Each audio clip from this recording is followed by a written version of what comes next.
khai một tổ ong rất là to đấy nhá mọi người. Tụ này rất là to luôn. Tụ này to lắm nha. Ơi. Bỏng mà nó nhìn nó to thế nhỉ. Một cái thật thật đây thôi nhỉ. Này. Đấy. Tầm 5 mét thôi nhá. Đấy, tụ này to lắm mọi người ạ. Nhưng mà không biết bây giờ có mật không. 2-3 ngày nữa mới về bắt sao. Đấy.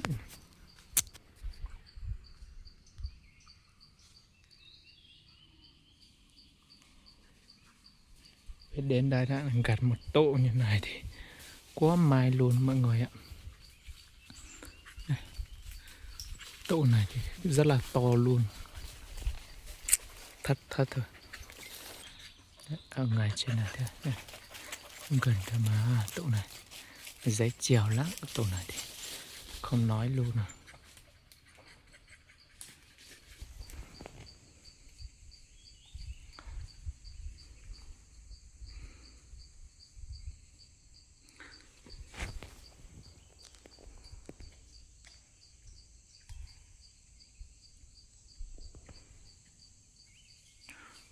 Tổ này thì nhìn vào mật nó to lắm nhỉ.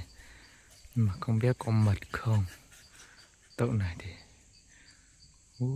chắc phải 6-7 cân ơi. Tổ này thì còn nói luôn à. Đấy.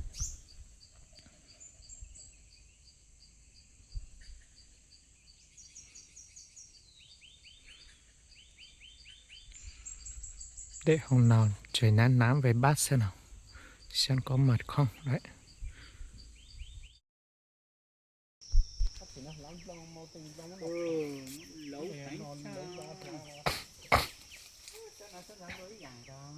Lỡ đứa xương là được sức của thân đó là cao thôi chắc là hả?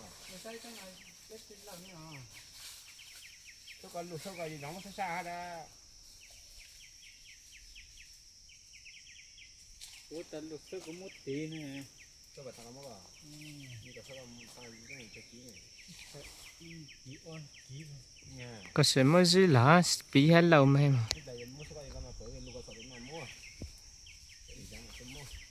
Bây giờ người ta lắp phóng mũ vào giá bé bốn luôn mà. Sao mà? Ta tháo hết lịch chỉ nha người chơi hả? Sao bé tổ hơn mà luôn có thể sốc mà ta là thứ ta bé muốn tiền đồ ăn tao của mình. Lâu đó. Lúc ấy ta là được tổ hơn tôi được làm mua rồi đấy. Lô của chỗ ta? Sao mà cho ta lô sao mình trả nhà nó mà cho này cứ sơn ta mà dọn dọn lụt ta ơi là ta là ta nó muốn tan to lô có cả số từ lô ta lâu mà yên lâu đó có tới chọn chụp tổn ta không mà tội gì chọn ta nữa nằm mới tám quá ít là sai ít sự chứ làm ít là hả ít là cuối mùa có chứ bỏ thằng gì lâu luôn có là chơi giờ là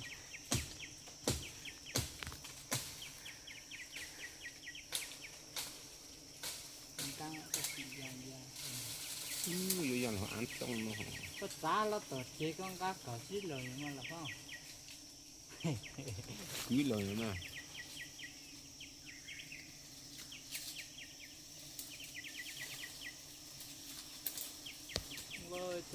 có tê tê mùa nè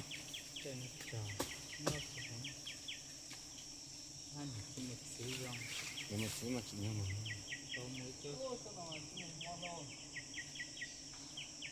một mò lên một gì à đó cái sao có tu phóng cỡ hồ có gì tình lòng của mà nó từ sâu rong rất phải được ô nhìn mò mà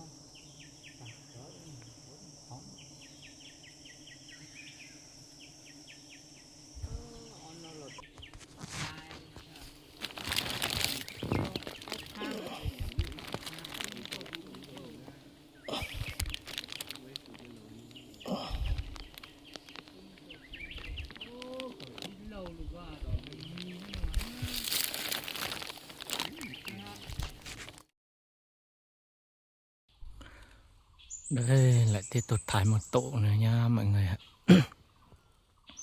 Đấy, tổ này vẫn to lắm nha. Này, mọi người nhìn này. Đây, tổ này cũng khá là đấy.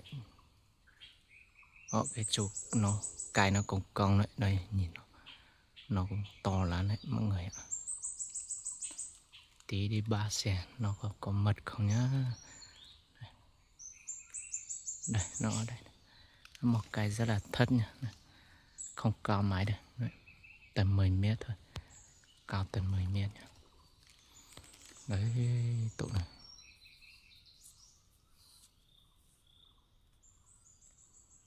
chắc là cũng có mật nhiều đấy tụi này.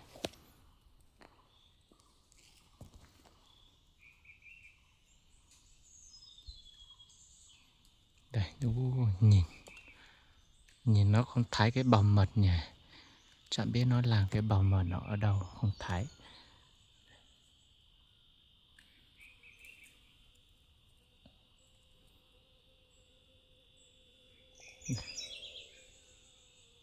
Tí nó mới trèo xem có mật không nhá, trèo từ cái này lên nhá mọi người nhá.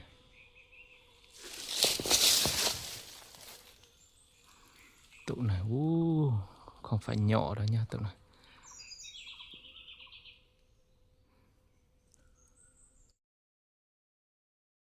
Về đến đây xem sẽ có mật không nhá.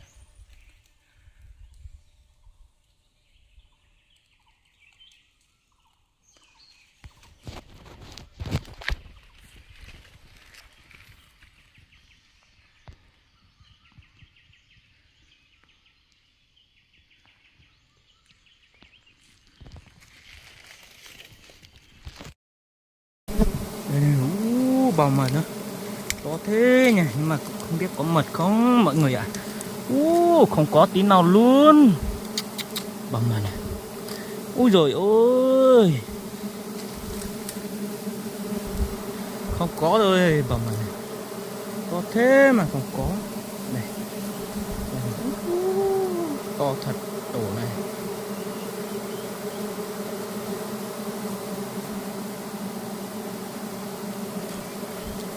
Tổ này to lắm á. Bào mật nữa.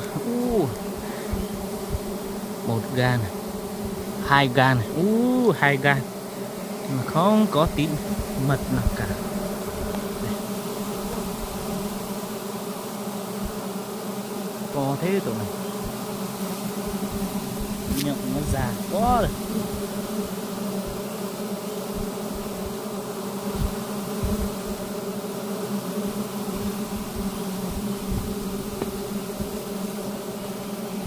Xem bên này xem nào.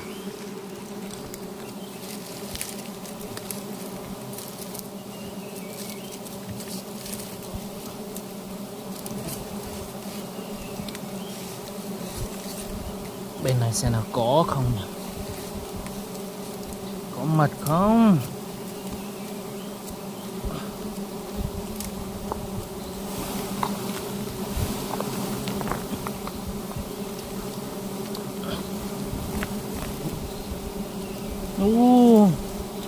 Này toàn không, sắt không thôi, không có tí mật nào luôn. Đây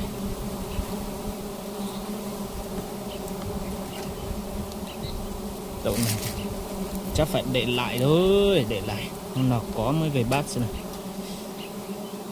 Đây tổ này, tổ này thì không ăn thua thôi.